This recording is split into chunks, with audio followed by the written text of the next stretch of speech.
Primero debemos entender qué es la frecuencia de corte. Supongamos que tenemos un circuito cuyos detalles no nos interesa saber por el momento, pero una señal sinusoidal con una cierta amplitud constante y también con una frecuencia constante, y por la salida sale la señal con los mismos parámetros. ¿Qué pasaría si gradualmente aumentáramos la frecuencia de la señal de entrada? Pues esta señal de salida se vería afectada, ya que se atenuaría en amplitud y además, si midiésemos con un osciloscopio, podríamos ver un desfase. La amplitud que indica que estamos en la frecuencia de corte es del 70.7% de la amplitud original y el desfase con respecto de la señal de entrada es de 45 grados. Se toma esta amplitud como la amplitud correspondiente a la frecuencia de corte debido a que es cuando se disipa la mitad de la potencia original, o viéndolo desde términos de ganancia, es cuando se tiene una atenuación de menos 3 decibeles. En este diagrama de Bode se puede apreciar el funcionamiento de un filtro pasabajas, en el que para frecuencias menores a la frecuencia de corte se admite una atenuación de menos de 3 decibeles y para frecuencias mayores se admite una atenuación mayor a 3 decibeles. Para encontrar la frecuencia de corte del circuito es necesario calcular la función de transferencia. Para ello utilizaremos las impedancias de cada componente para encontrar la función. La impedancia de la resistencia de 100 ohmios es la misma resistencia, mientras que la impedancia del capacitor es 1 sobre CS.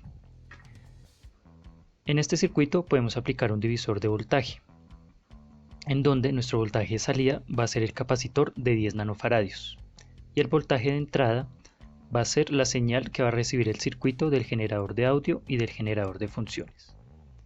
Aplicando la fórmula del divisor de voltaje, nos queda que el voltaje de salida es igual al voltaje de entrada, por la impedancia donde queremos calcular el voltaje sobre la suma de las impedancias. Debido a que esta es la frecuencia de corte teórica, no vamos a tener en cuenta por ahora la impedancia de los generadores. Por lo tanto, la suma de las impedancias solo va a ser la suma de la impedancia de la resistencia de 100 ohmios más la suma de la impedancia del capacitor, que va a ser 1 sobre CS.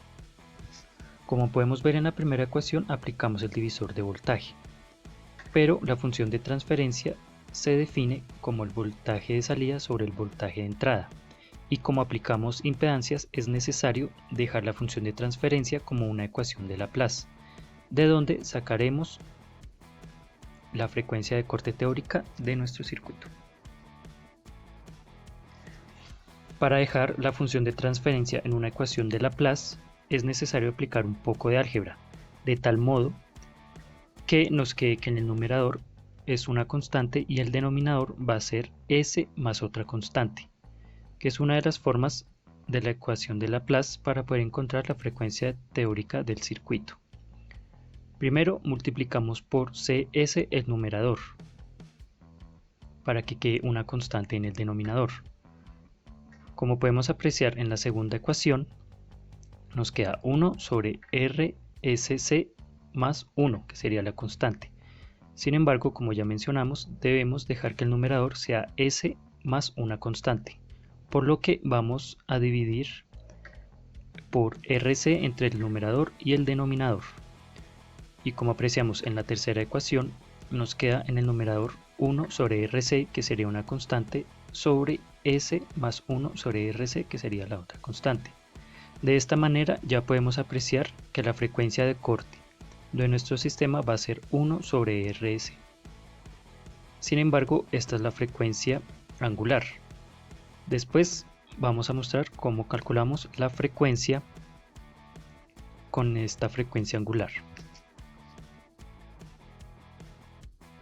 Recordemos que un condensador se comporta como un circuito abierto a bajas frecuencias y como un cortocircuito a frecuencias altas. De manera que a frecuencias altas tendrá una impedancia compleja y afectará en el desfase y en la amplitud.